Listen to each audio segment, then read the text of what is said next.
Countdown. Three, Yes. 2, 1, go. All right, everybody. We may or may not cut this out, but this is the next episode of, I should say, well, practice there, the next episode of The Next Rep, powered by Wodify. I, as always, am Cory, joined by my colleague Reganne, and we are going to be joined today by my coach, my sensei, Mr. Jeb Stuart Johnston. Thanks for being here, Jeb. Appreciate your time. No, thanks for having me. This is fun.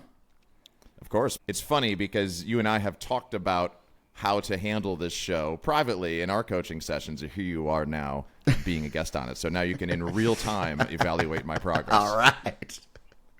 Very good. Jeb, is this like when a therapist accidentally meets the friend their client's been talking about for months? Cory's been complaining about me in your private sessions. Well, you know what's funny is my therapist is kind of my mentor. We have a very strange kind of thing because I deal a lot in behavior change, and so I work with her both in like kind of these two capacities of she is my therapist, but she also helps me to understand ethical guidelines of what I can and can't do in approaches to psychology and behavior change within a coaching sphere. But you know, it is kind of funny. I think about that because I remember first time I went up I was going to see her, and she was like, "Oh, you know, it's fine." I'm like, "Yeah, of course it's fine. We're going to see each other at conferences." So I'm like, "Yeah, totally." I was like, "No, there's no secret here." I was like, "I mean, shit, half the things I talk about with you, I talk about openly and publicly anyway. So I'm not exactly a closed book." I always imagine if I saw my therapist that I worked with in Philadelphia, he and I, you know, we worked together for a long time. I imagine it would be like the end of Batman, the Dark Knight Rises. Oh, yeah. Where we just see each other at lunch, and I just kind of nod my head and nods back. That would be my ideal how I saw my therapist in person. But he lives in Philadelphia. I live in Austin now, so I don't think we're ever going to have that moment. Probably not. Just a knowing look and a walk away. Indeed. But this is as close as I'm going to get. So, Jeb, I know how much you hate intros. And we've even probably talked about how much I don't like doing intros on podcasts. But you have a pretty interesting background, and dare I say, an atypical background to end up where you did. So if you would entertain me, perhaps we could take a brief stroll down the history of Jeb Highway here and tell folks how you got to be what you currently do, which is working people primarily with emotional eating and essentially their relationship with food. And then kind of what we do together, you also do a little bit of coaching of coaches. So how does one come here after a long and storied career doing a variety of other things? Yeah, I'll try to keep this brief. You know, I had a friend who used to call me Nosferatu because he's like, you had to have lived like 9,000 years to have gone through all this stuff. Like it's, so growing up and moved all over the place. I studied opera in high school and musical theater. I did a lot of theater stuff as well as music. I ended up going to music school in Nashville. People always ask why. I loved Motown, old rock and roll, and also like old country bluegrass stuff growing up. But I wanted to be an R&B singer. But I figured my best track was as a white kid with the name Jeb. Probably in the 90s, going to Nashville was going to be the thing. This was pre-Eminem days, so my chances of breaking into that scene back then were pretty low. I was like, you know, country, though, I think that fits the demo pretty well. So I went to this college in Nashville, studied music, moved back home to Baltimore where I had gone to high school, and fell into bartending so I could save up some money to move to either New York or LA and I was going to pursue acting and music in one of those two places. Unfortunately, the allure of making a lot of money in cash at 21 years old and getting all the trappings that would have come with success in rock and roll led me to stay in that for a little bit. Met my wife, we started living together, and she was like, all right, you working 3 days a week at night, I don't see you, you sleep all day, you don't do anything, maybe you need to get a real job. And so my roommate who had introduced the two of us was a hairdresser. My wife's sister was a hairdresser. I was like, this is kind of a cool gig. Like, they make great money. It's creative. You get to wear cool clothes. You don't have to go to work till noon. You're done at 8. I could play gigs. I could still do all the things. Got into hairdressing. Had a proclivity for that. Ended up moving to New York and working in like a celebrity salon. I did like photo shoots. I did Fashion Week. I had my work in every major publication, both industry-wise and the things you would see on the newsstands like Women's Wear Daily or Cosmopolitan. I did shoots at Condé Nast. I mean, all the stuff. Worked with celebrities, supermodels mainly. Got burned out of that. I got into lifting. I started working out when I was 33. I spent 4 months in a rehab facility for alcohol. I got I went there as the subject of a documentary that was coming out that never got aired. It was the people that did Extreme Makeover, and it somehow never made it to air, but they paid for this like $120,000 rehab. And while I was there, I got this book, Convict Conditioning, and decided to start working out. I was like a 145-pound guy. Went to New York, started lifting at a gym, and I was in Jay Ferrugia, who a lot of people probably know of. I was in his inner circle, and he introduced me to a guy named Sean Hyson, who is the editor at Men's Fitness and Muscle and Fitness and Flex. And we started working out together, became best friends, and it was like a master class in the history and understanding of exercise, basically. Because this guy, I mean, he is just encyclopedic knowledge, a brilliant guy, still a good friend. He's actually in Austin now. And in that process, got connected with kind of all the names in the industry at the time. Joe DeFranco. I mean, the guys who were writing our programs for like, it was like, John Meadows wrote one of our programs. Steve Pulcinella wrote a program. I mean, Smitty, Diesel, like all these guys who were really big in that industry at the time, especially I was connecting with. Went to dinner one night with Sean and Ben Bruno, who a lot of people know is a big celebrity trainer now. And he said, why don't you just get into training? And he's like, just get a certificate and do it if there's something you're really into. And I was like, I mean, how would I even do that? He's like, listen, I don't have a certificate, because he was a Mike Boyle guy, and Mike Boyle was very anti-certification until he started his own certification. And so I did. He's like, I'll get you a job. He's like, I'll talk to you, whatever. I ended up not actually using that card and started training people on my own outside of a CrossFit gym. I did an internship at CrossFit Virtuosity in Brooklyn, New York, which if the CrossFit community knows, they'll know that name very well. Keith Wittenstein and Samantha Orme, they were doing great things. It was a great community. And then my buddy opened Bushwick CrossFit in Bushwick, Brooklyn. And so I ran privates out of there. I was never really a CrossFit guy, but I would do all the programming there, and I based all the programming on kind of a conjugate method, which is cool because a friend of mine who I'm friends with now, Jason Brown, has used a lot of conjugate in his CrossFit programming. And it made sense to me because people wouldn't be in at the same times, the same days, and so it created a pattern that if anyone came in on any day, they would be hopefully hitting some of these qualities. I ended up doing Strongman. Now, in the process of being a 145-pound guy at 33, over the subsequent years, I got up to about 215 muscle. Like, all these trainers that post the pictures of themselves at 17 where they're like, see, I have terrible genetics. Here's me at 17, and here's me at 22. Look how jacked I am. I'm like, listen, I went from 30, I gained 70 pounds from 33 to 40. I've got great genetics. My brother, I can put on muscle and lose fat. Like, it's not hard. And so I always establish that first and foremost. It's like, I'm not going to give you this BS. So I got into training. I opened my own private studio in Brooklyn, and I was training people out of that.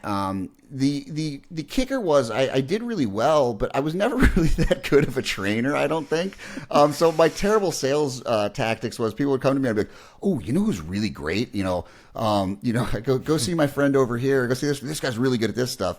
And then I was doing nutrition on the side. Nutrition has always been a weird passion of mine. And I had a podcast and had this guy, Mike Dola, on, who owned a company called Stronger You that did nutrition coaching. And then I loved what he was doing. I loved the mission and I loved his passion. And I ended up going and working for them for a number of years. And it was, just insane. At one point, I think I had 250 clients. It was tough, but I learned a lot, exposed to that many people, seeing all the commonalities. And then, but I kind of grew bored of the quote unquote macro coaching. It didn't interest me. I would tell them to give me the hardest clients, the people that nobody else wanted, because I wanted to see what I could do. And that led me into understanding that people didn't have a deficiency of information or education or any of that. They had a deficiency in being able to actually execute the things that they wanted to do. And I realized that my deficiency was I didn't understand the human behavior enough. So I went out to Kansas City to a conference to see Dr. Lisa Lewis present, who is a psychologist and is married to Tony Gentlecore. So she understands the fitness industry very well. And I said, I want to work with you. And she's like, well, I don't really do that. And I was like, well, let's figure it out. Let's figure it out. And that was, I think, 7+ years ago, maybe 8 years ago. And we've met every 2 weeks since then. And I don't ever see that stopping. And I started developing my own way to deal with, stuck clients. And, emotional eating was just kind of what came out of it because it was a real easy thing. But in reality, what I really do is I probably help people in what I would say like life performance is how can they lead a more balanced, healthy, happy life while being able to start to be better through utilizing things like fitness, nutrition, emotional regulation, understanding your nervous system state, and how to use actual strategic skills to apply these things. And that's kind of really what I do. In reality, when someone says, "What do you do?" the reality is I'm probably what you would call a life coach, but that title makes me want to put a gun in my mouth, so I don't say that. But in reality, self-awareness, that's probably what I do. It's so funny because I would say how you found your niche. I'm going to give 2 adages that a lot of people say in the fitness industry, and you tell me if you had the same conclusions, which is what led you to your niche. Adage 1 is that most people don't need a trainer, they need a therapist. You hear that all the time working as a personal trainer or a coach. The second is that, and this is a personal belief that I certainly have, it applied to myself and I think it applied to most people I worked with as a coach, 99.9. Now, obviously this isn't, we just talked about you're a little bit more on the psychological side, but at least getting into nutrition initially, I've always been of the belief that 99.9% of people who walk through the door as clients of a gym have cosmetic goals. That's what their focus is. They want to change the way that their physiology presents itself to the world. Did you kind of come to those same conclusions, which is what initially led you down the path to what ended up being a different sort of expression of it in the modern day here, but at least that's what guided you down this path initially? Yeah, I found that nutrition was a stronger lever that I could pull to help people change than exercise. And again, I was just better at it. Which we talk about this all the time. I think Mike Rowe had the thing. Don't try to find your passion. And Scott Galloway talks about the same thing. It's like find something you're good at, and the passion kind of presents itself. When I started training people, I was like, I'm going to train because I worked with celebrities. I was like, I'm going to train celebrities, and I had a large roster of like artists who were very well known. But then I started to realize that the downfall of that is those people don't. I mean, the artists I had were great, but some of these celebrities don't have a lot of loyalty, and they're just there to like do the thing. It's transactional, and they'll go off to Europe for 3-4 months, and you just lose your client. The thing that I found was that I liked people who had a lot of struggles in being able to do the thing, but they were very successful in other areas of their life. So that led me to that, and again, that nutrition lever being strong. And then the second piece, the piece of like the kind of therapist is one of the great things about being a coach versus being a therapist, and you actually see it, there's a lot of shifting of people who are clinical psychologists who are actually moving into coaching, is that it allows you to do a little bit of direction as well. You're not kind of stuck in this idea of like, okay, here's the problems, we're going to talk about that, we're going to explore those, we're going to let you kind of come to the answers. But at the end of the call, it's like, okay, do you mind if I have some ideas, some homework, some things to work on? Like, what are the things that we can start to do to start taking some action towards these steps?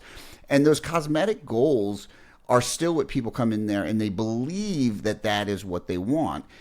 The thing is the reason that they want that is because of a much deeper thing, and they think that fixing these things will fix the rest of their life, when actually the opposite, which is why I moved away from the kind of macro coaching world and into this behavioral side, is that the chance to get sustainable long-term results will come from finding that better understanding of yourself, that balance, versus trying to fix the cosmetic issue, thinking that'll fix the inner issues.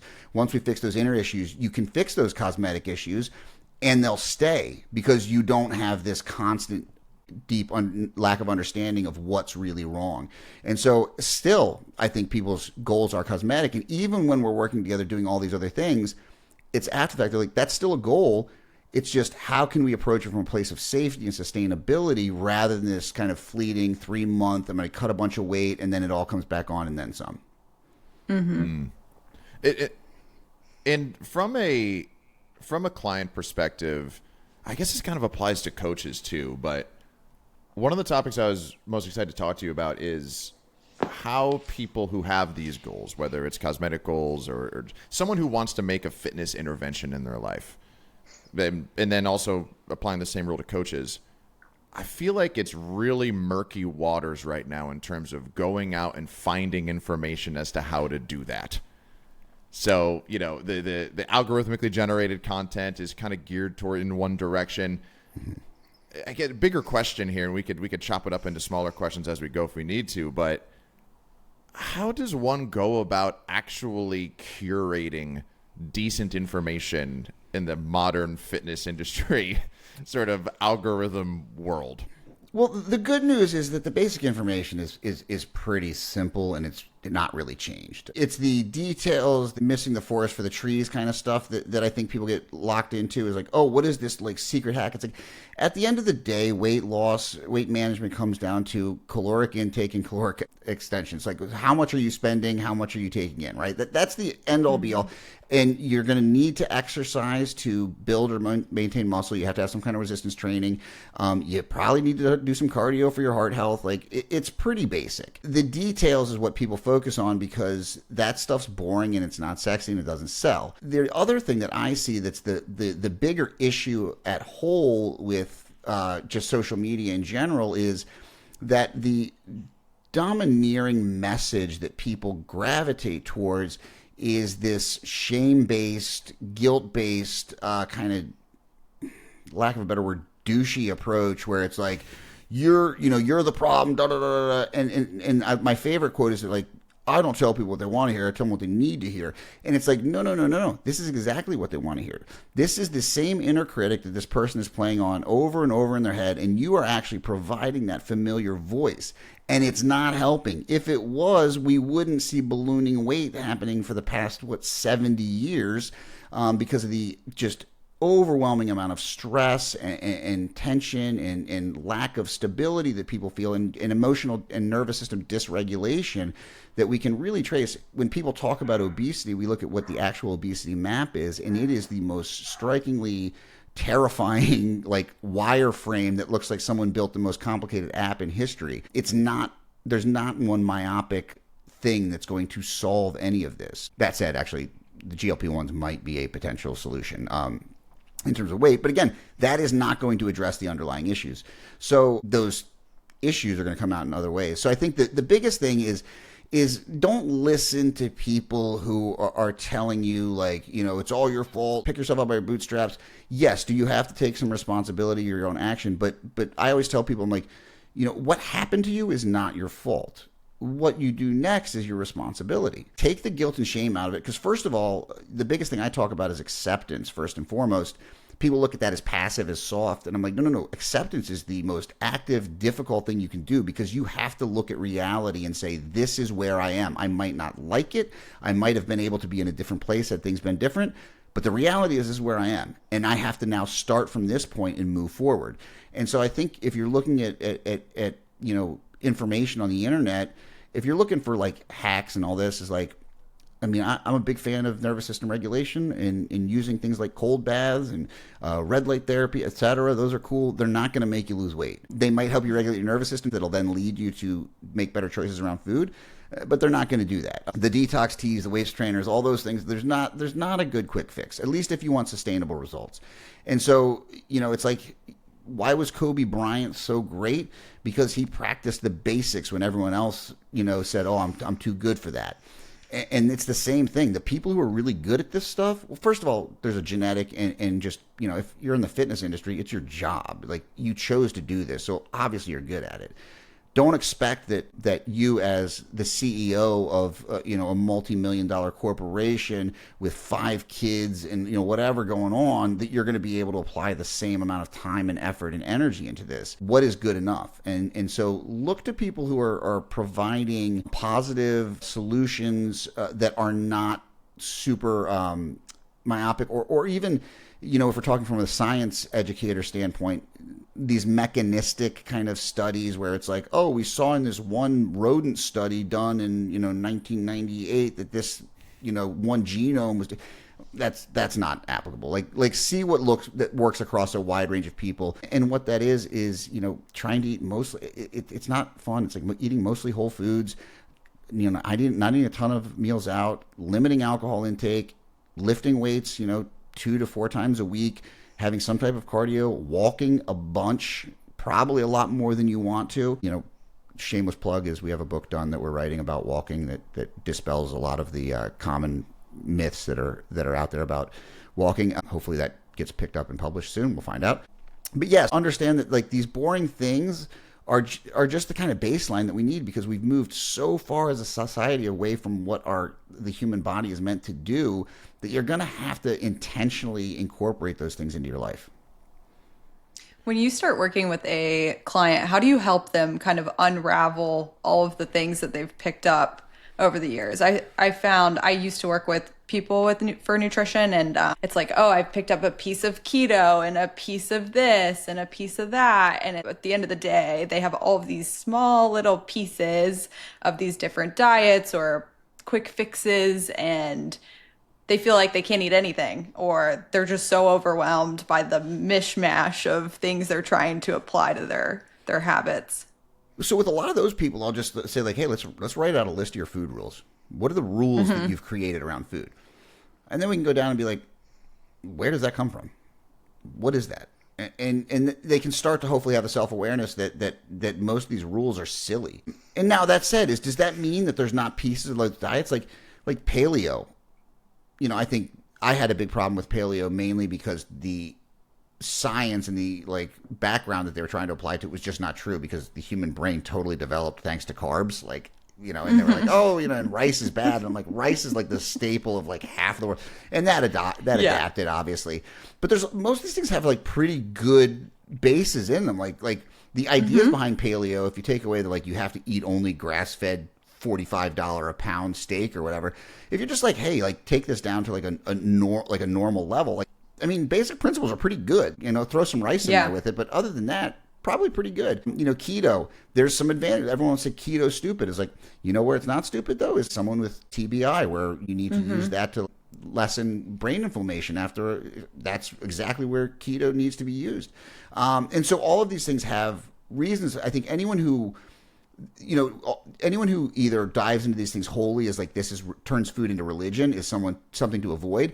On the other hand, anyone who dismisses any of these fad diets as being just stupid also should be dismissed, because they're not looking at it wholly. I'm very much a big picture guy, and I get really irritated when people don't see the benefits and the drawbacks of everything they're doing. And that's a big thing in fitness, is obviously a low barrier to entry. So you have a lot of people that come into it with maybe sometimes lacking critical thinking skills, but they have their own experience, and then they take that experience and say that this is how it is. That probably could be extrapolated to a much larger segment of the world in general on all topics, but hey, we don't have that much time. But yeah, so I think just looking at those food rules from a realistic standpoint and saying, why do you have those? Where do those come from? Are those from childhood? Are those from mom? I'm 47. Like, I remember my parents would do like the grapefruit diet, where it was like eating grapefruit, or, I came up in the low fat era, and then, we moved to this like higher fat, lower carb thing, and then it's back to like higher carb, lower fat. And these things just come in waves anyways. But I think mainly is avoid attaching morality to food, and that's not just like, oh, these foods are good or bad, but also if this thing becomes your religion, like probably not great. I think my takeaway from hearing you say that is I agree with you in the sense that a lot of these fad diets were built on some sort of a foundation of value. Yeah. Whether it's paleo, keto, I don't know the difference between primal and paleo. They kind of seem like the same to me. I think primal, you can eat rice, maybe. Was that the original thing? I don't know. You have to eat testicles with primal. Oh, okay. Yeah. And the ancestral tenets. Who was the crazy guy who tried to kill Joe Rogan? Whatever he was espousing. Yeah, Liver King. One of the best marketing campaigns in history. Yeah, it was incredible. I mean, if you watch that meteoric rise on social media, I mean, it was textbook. Like, if you want to learn social media marketing without ethics, that's the way to do it. We saw him actually. I saw him at an event for Wodify. He was walking around. I think we were at ADCC. Yeah, very short, right? I've heard. My buddy worked at Barstool, and he came in and was like, "This dude's really short." Very short and beet red. Just absolutely. Oh my gosh. Yeah. The blood pressure probably not going great for that guy. Just literally glowing. Like, you could just there's like a he was getting more red and then less red, and the room color was changing as he did so. So the fact that anybody was shocked that he was on steroids is, of course, if any of you have ever been around someone on steroids, that's what happens. But anyhow, I think where things go astray with these is, to your point you were talking before about like the obsession over the minutia. The takeaway point from Paleo Primal, the whole lot of it, was that returning to a whole foods based diet is probably pretty good for you. That's inarguable. It's objectively true. But then as that sort of hits the mainstream, you start to get where, you know, seed oils are going to kill you and you need to stare into the sun, so you develop solar calluses, because that's also a thing that our ancestors did. Second shout out of solar calluses on this show, by the way. I'm very proud of that. But is it fair to say that, like, starting from first principles with these sorts of things is how you get the most value out of them, and just don't worry about all the marketing minutia that comes out as they become mainstream? Is that fair? Yeah, and also just maybe like just don't buy into the fad. Just don't go into anything as if it's the cure, because we know it's not. If it was, we'd have fixed all this. You know, there's no simple fix to it. It's really, again, back to it's just like basic kind of boring stuff. And I think the marketing is, again, even within the evidence-based community, it's like you see these, like, you know, the people that within the fitness industry are like, oh, these charlatans or whatever. They're using mechanistic data from science to sell their points. And that's also a big one. And I think, you know, a big problem we have just in general in this country is a lack of understanding of science and a lack of science literacy. And so people see these things and like, oh, no, this is a study. And they're like, yes, this was a study. And again, it was done on rodents. And it's like, that does not extrapolate to humans. We need broad-based human studies. And even human nutrition studies, the only way we can tell that the mechanistic pieces are in place is if they're done within a lab, everything controlled. That's also great.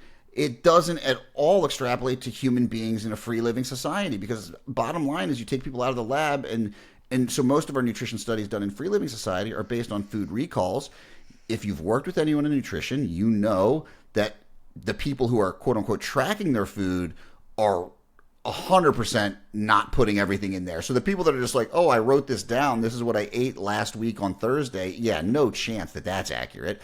So, we were just kind of taking our best guesses with that stuff. And so anyone who is like, this is true because of this study or whatever, it's like, we know that large population-based studies, the things that are always true is like the people who maintain weight loss, they exercise, they move around as much as possible, they eat in a calorically controlled manner, they probably get enough sleep, managing stress. Like it's not sexy, and you can't sell that. I mean, you can't package that into a pill or into an email easily and get people to be like, oh, that's what I need. This is what's going to fix me. And it's like, that's going to take so long though.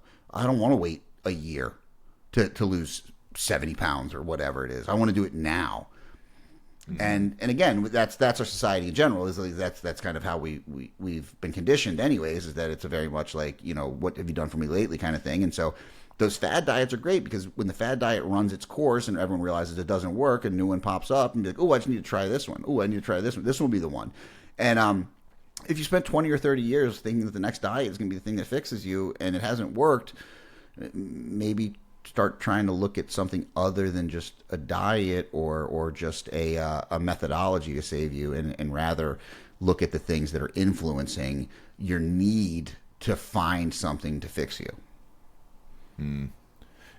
Do you ever come across a customer or client who had success with one of these fad diets now it became their religion as a result of that, where it's like, oh man, I couldn't lose weight for the life of me, but then I started, the Liver King's diet, and I lost 15 pounds, and I had never lost that much weight, and now they're sort of it's not even working anymore. The reality was that they could have done anything to lose those initial 15 pounds. They just actually stuck to something. But do you find that when you come across those people, you have to almost go through the extra step of being like, hey, I know this worked. Let's try and talk about why it actually worked, other than just buying into the full dogma of it. Do you ever come across that in your practice? Oh, yeah. I mean, keto is a great one because you lose 10 pounds of water almost immediately. So that always looks like it's the most effective one. But I think macro counting is the biggest one. That's what 99% of my clients come to me.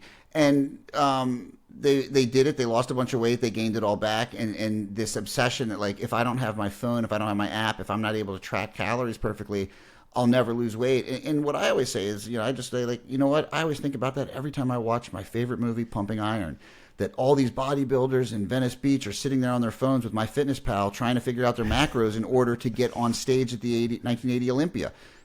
Like, it's almost as if, like, nobody was able to lose weight without counting every single thing they ate. It's like, or you could just eat, find out if you're gaining or losing weight, be consistent in your meals, your choices, the things that you're having that look similar, and then just reduce portions of certain things, and that will actually be effective. You don't have to live in this obsessive world. And so for me, I don't actually sit there and try and denigrate the thing they've done, but rather I'll say, like, oh, I want to try this. I'm like, cool, let's try it.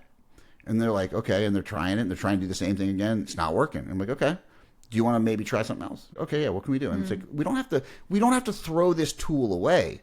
We just have to develop a place of safety where you can use this tool effectively and it doesn't become an obsession. My mentor, she talks a lot about the idea of a pie.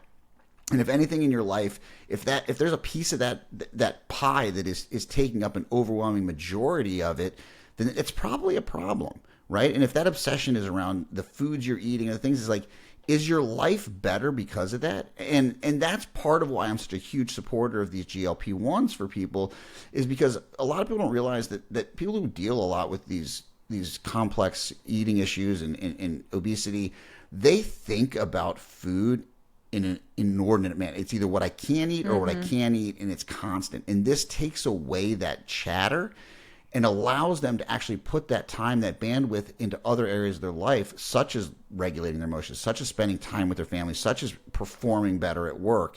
And to me, those ancillary benefits, not just the weight loss, are what are so beneficial in helping people to kind of better their lives. Just kind of going back here. So, like, it's funny because I feel like I can't remember who it was. It was Jack LaLanne or somebody like that who had just been in the fitness space for generations. And he had such a wise thing to say. They were asking him about like whatever diet was relevant at the moment. He died a long time ago, so it's probably in like the 90s or something like that. And they were saying about low fat. He's like, that's what's up again? Yeah. Because he had just seen the cyclical nature of it so many times that he was utterly unfazed by the fad. He's like, that's the thing again? Okay, well, 20 years we'll be back to high carb. There's something about seeing him say that where it's just like, man, there really is, like, we're so caught in the moment for what's relevant at the time, but man, like, this stuff does come around again. Well, that's, the fitness industry in general is a young man's game, and so all of us old people that are in it, we just laugh because we're like, we remember this. Like, even though I wasn't in the fitness industry in the 80s and 90s, I was a kid, and I was seeing all these things come around. I was seeing, whether it was, what was the diet, the big fat one in the late 90s, early 2000s, where, like, everyone was eating cheeseburgers with bacon on them.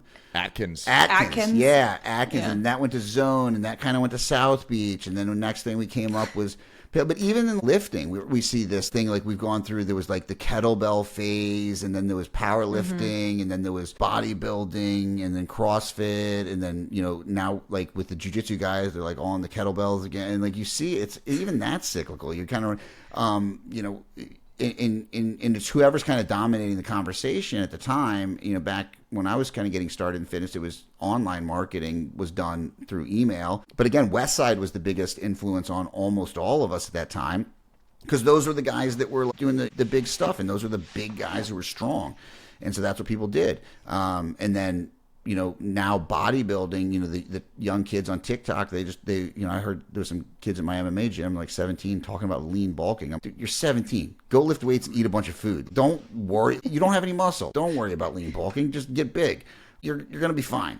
And it's not like, I'm not saying go eating cheeseburgers, but like when you're 17, you probably should go eat cheeseburgers. It's not going to be a big deal, I promise. But yeah, so it's like we see these things just come around and around again. But whoever's dominating the conversation at the time, I think, is kind of, and in nutrition it's the same way. It's like, is it Gary Brecka back on this week to talk about something crazy? And okay, but guess what? He's on 18 different podcasts, and if Joe Rogan's popular at the time, he's vacillating. Mark Bell vacillates between going from keto to only eating sugar or something. I don't even know. These guys will fly all over the place.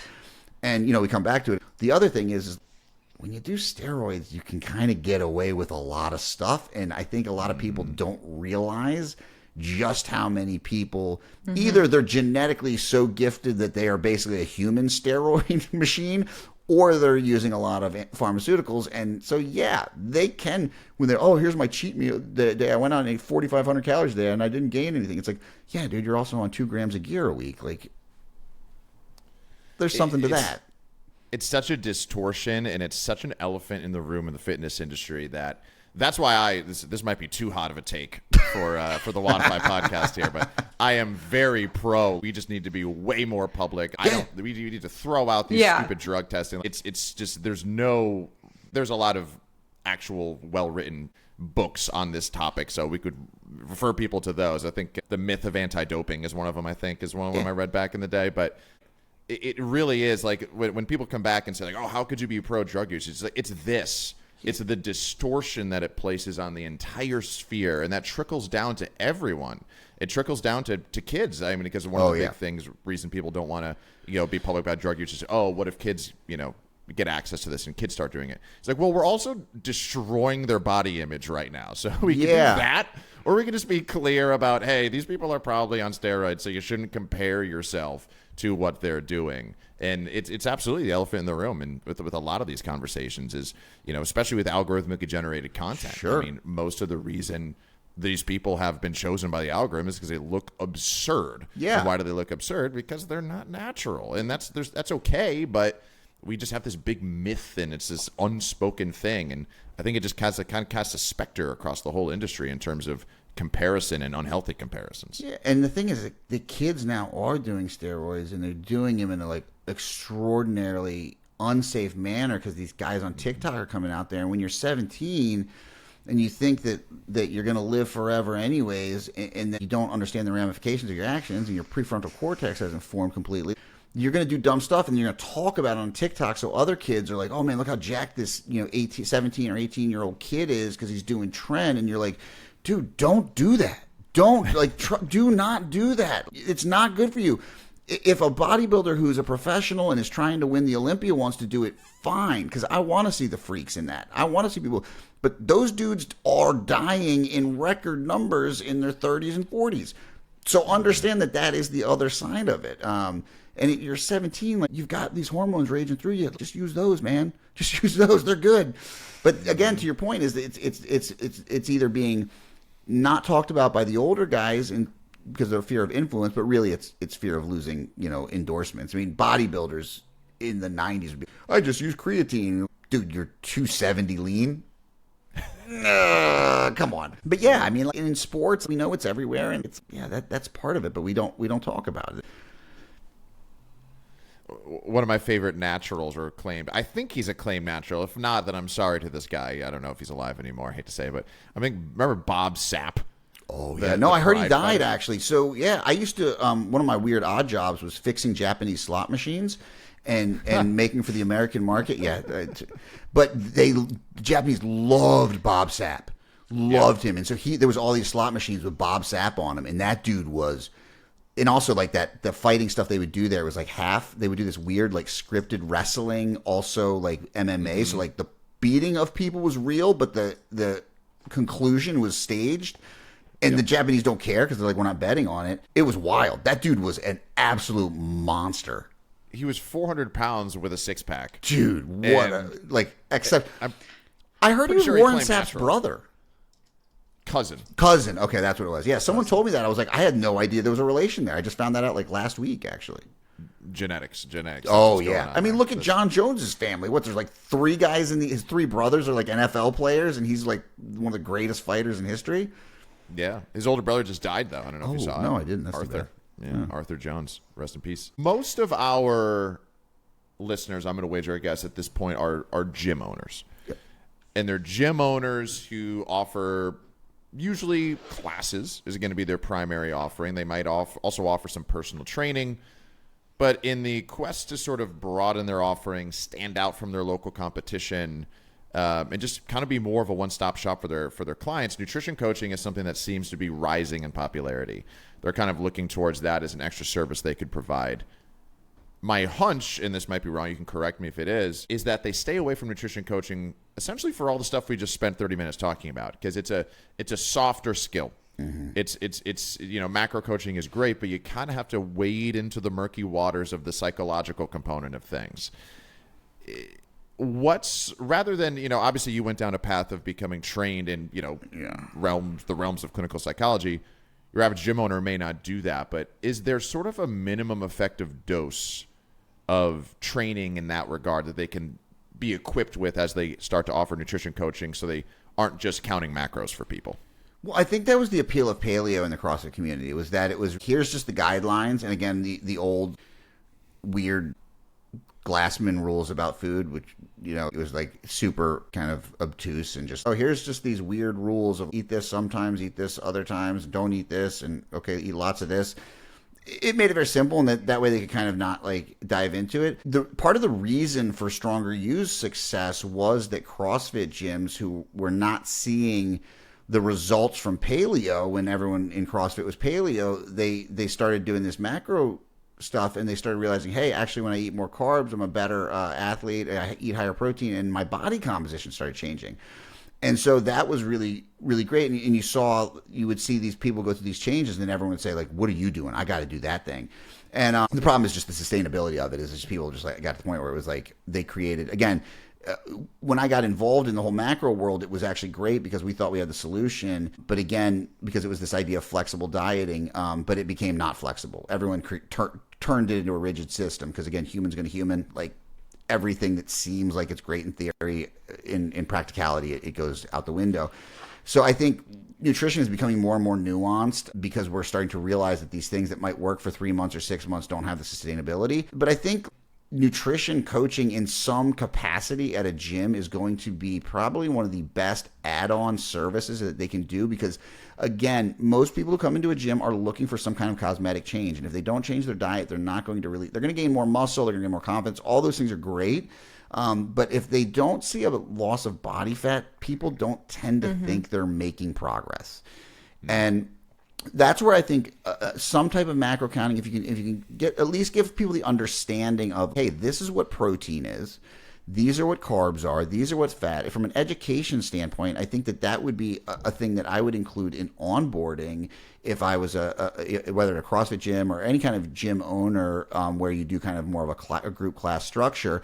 Maybe having a monthly seminar or something like that where you can kind of just give the basics of what macros are, how you can set a diet around it. It doesn't need to be super rigid. There's nothing wrong with having meal prep services. Maybe if you're a busy professional that doesn't have time, like there's some great ones out there that are actually pretty good, and that way you can have something that you understand, that the caloric intake and the macro intake that would be close to where you would want to be. You could get that in your day, but just that basic education piece, and then having a more of a concierge service where maybe you have one person in-house that really specializes in that, taking on one-to-one clients, because I think that there's going to be some people who are going to do just fine with kind of a base model. You could even do some kind of group thing. If you want to do challenges, just try to make the challenges less around the winner is the person who loses the most weight, but more something along the lines of some other metrics, right? Maybe there is a weight component, but also an improvement in your lifts across the board, so that you take away that myopic view of weight is the only determiner of progress.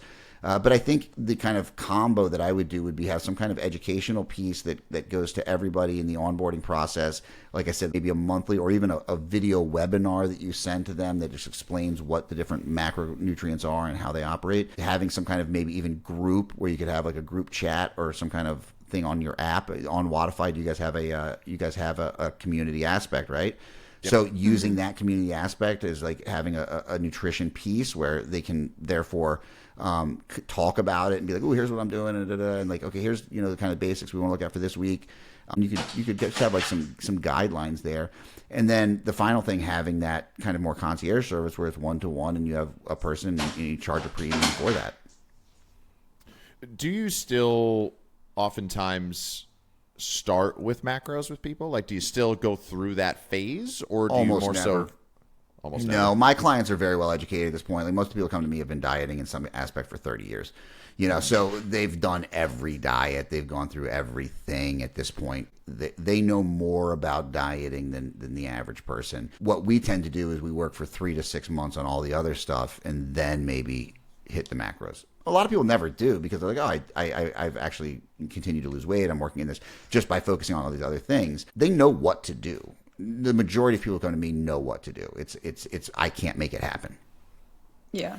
I Oh, go ahead, Regan. Sorry. Yeah, I have a question I wanted to ask you, which is I think if we're talking about somebody implementing nutrition into their business or into their coaching, I think one thing for me as a young coach and young professional, when I started coaching people on nutrition, was it's hard when it's your job to not tie their success to your success, and knowing how much of a long game nutrition is and how deeply rooted into people's lives and habits and all of that it is.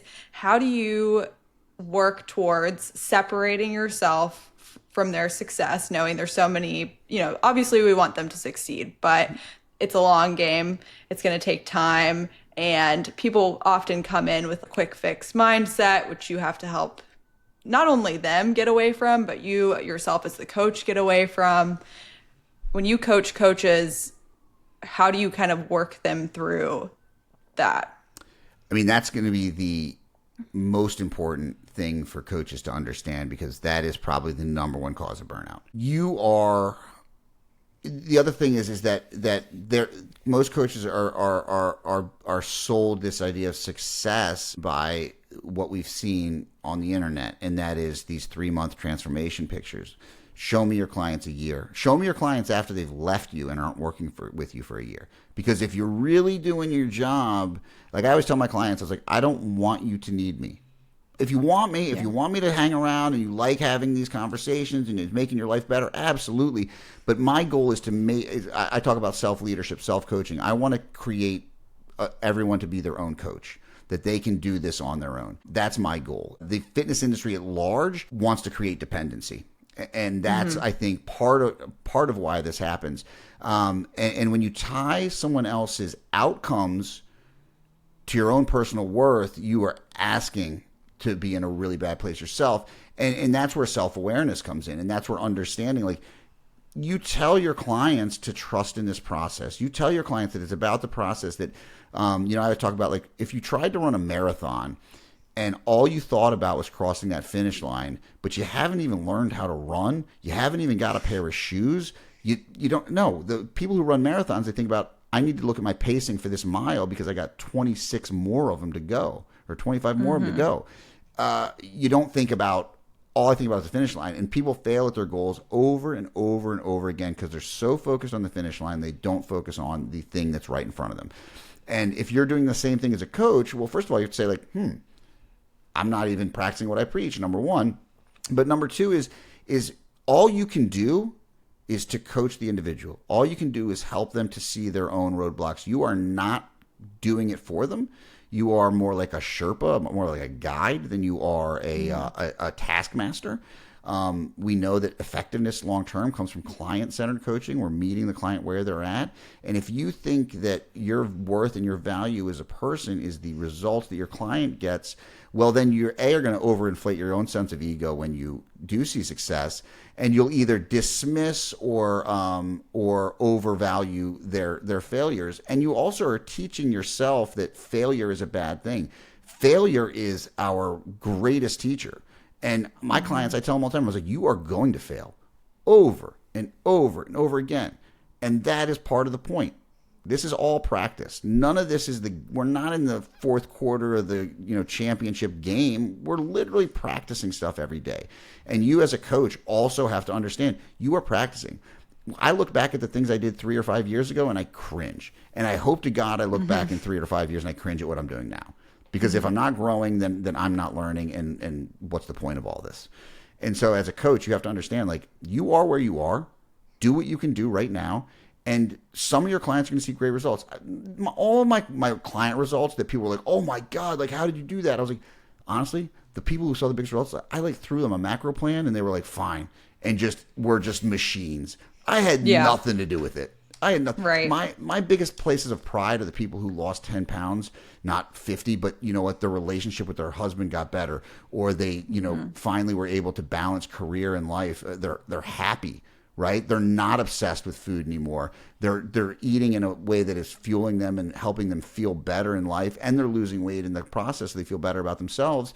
But they're doing it in a way that's manageable, and that's what I'm proud of. It's not the crazy, because again, I mean, I've had some machines. Like, there's one guy, Vijay, I talk about, man. This dude, I gave him a macro plan. We worked together for like 6 years, and I would tell him every time he went to sign up again, I was like, "Why are you signing up with me? You literally, you've been just." I mean, the dude lost like 80 pounds the first year and maintained it. I don't do anything. Never did do anything, and I'm like, "You're a machine. It's just you." But he liked working together, so he did, and now he's helping to coach other people. Oh, that's awesome. Tell us about, I know you made a post about this. We've chatted about it in our sessions in the past, but tell me about state before story. I had a big conversation. Big conversation about this with my mentees yesterday. So really, when we talk about nervous system awareness, like that's a big piece, is that within Polyvagal Theory, which is something that I lean on pretty heavily, is this idea that we create a story around behaviors or around things we do. So an example might be, you know what, I'm such a piece of shit because I ate, that chocolate cake last night, and now I'm depressed because of it, and and like if I would only stop eating chocolate cake, then and we come to these stories, we come to these extrapolations when we're in a state, a nervous system regulation state that is dysregulated. So we talk about nervous system regulation, we talk about the vagal states. We're either in like calm. I like to use an animal analogy. So like we're in this kind of calm, playful state, which is the regulated state, and that's like a pack of wolves, right? You're with your buddies, you're out there having fun. You know that no one can really harm you because you're all there, and like you're just out having a good time playing around. And then we move into a slightly mobilized state, and that's kind of the bear. Like you're agitated. You're just like, I just need to run through walls. A lot of my high-level performers in career are this person. Everything they've ever done, I just work harder. I just put my head down, smash through a wall. And then when that doesn't work, we start to drop down into what I would say is like the deer state. And that's going to be that kind of anxious state. You're just like, everything is there. You're trying to run. And then when that doesn't work, the final state is, with the turtle or the possum. You're either going to play dead or you're going to kind of hide in your shell. And we know that these states exist within the animal kingdom up until a certain point. And for people, we have this nice playful state. And we're able to kind of vacillate. And it's just the nervous system does this. So when you're thinking about the things that are going on, what you need to do is, first of all, say, like, what state am I in right now? Where am I? And you're like, oh, I'm agitated. Well, or I'm overwhelmed. I'm overwhelmed. So, of course, everything feels like it's too much. So I'm creating a story around that overwhelm. All right, well, before I start to create this story, can I start to bring myself out of that overwhelm? How do I do that? Well, if I'm in overwhelm, I know that I need to move. Let me go for a walk around the block. Okay, now I'm feeling a little anxious. Maybe I can do some breathing exercise. All right, I'm finally in a calm state. Now let me address this thing that I want to think about. And all of a sudden the story changes. But what happens is we always put that story first, and then our state kind of falls second. But if we can regulate our state first before we create that story, well, then we start to look at it from a calm, reasonable state. And what that extrapolates to with food all the time is that when someone makes a decision, they're like, I made that shitty decision. It's like, no, you didn't. Your physiology made that choice for you. We always talk about free will, obviously, and Cory. I believe in some choice, but I don't believe that free will is what people think it is, from a neurological standpoint, even. But when you're overwhelmed, you're just looking for some type of comfort. You're looking for anything that will make you feel better, and you think that that's your brain or your morality or whatever making that choice. But your physiology is like, your body doesn't understand that you're not actually going to die right now. It thinks that this is the end of the world. And so one thing that will make me feel better is that cupcake. And you think you're making that choice, but you're not. Like it's all, and people say it feels automatic. And so if we can regulate that state first, well, now we might still want that cupcake, but now we're doing it from a place that is safe and logical and understanding. And so maybe that means we have the cupcake instead of 6 cupcakes. It's such a good rule for life, just in general. Yeah. I mean, how many times have people said something to a spouse that they shouldn't have because they were just telling themselves a story when the state was just very dysregulated? People have probably moved. They've moved across the country. This place sucks. I hate it. This is the worst place ever. I need to get out of here. I need a new beginning. And then they get there like, shit, that was a little harsh, wasn't it? Yeah. Because they just never took the time to get out of that very amplified, agitated state. I see it all over the place. It's one of those sort of axioms that once you hear it, you can't really unhear it, because you could just see when people are just going down this rabbit hole of negativity or just telling themselves that story when they weren't ready to tell themselves. You see it all the time. Well, and we live in a constant, I mean, when you throw social media in the mix, I mean, like, social media is built on a dysregulated nervous system, right? Like, what is it meant to do? Every social media marketing expert, you have to create controversy, you have to be divisive, and I'm not willing to do that ethically. I'm just not. But what is it's the outrage? Sam Harris calls it the outrage machine, right?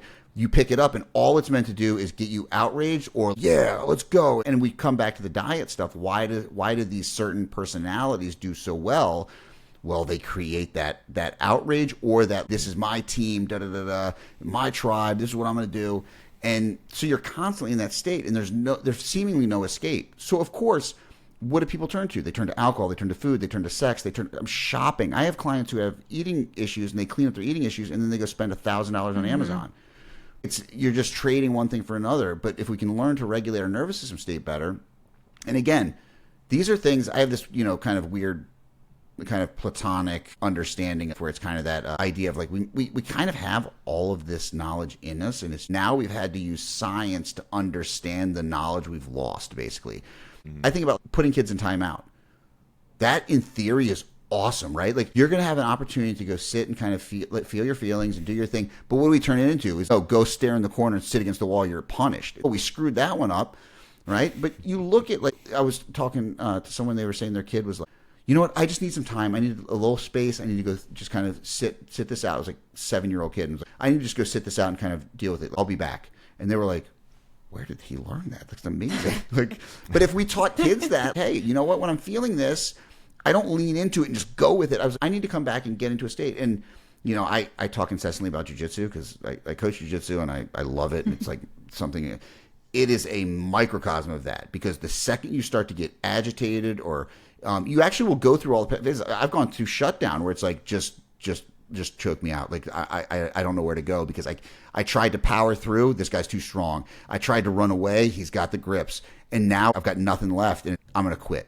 Right. But then it's like, oh, wait, I can start bringing myself back up and get back up into a little state, and I can keep fighting. And it's a microcosm of that. And that's what I love about combat sports, is that it kind of develops that understanding. Now, the downside of that is, like, I remember getting in a terrible car wreck where I almost died, and I don't think my heart rate went above like 125. I was like, yeah, whatever, it's fine.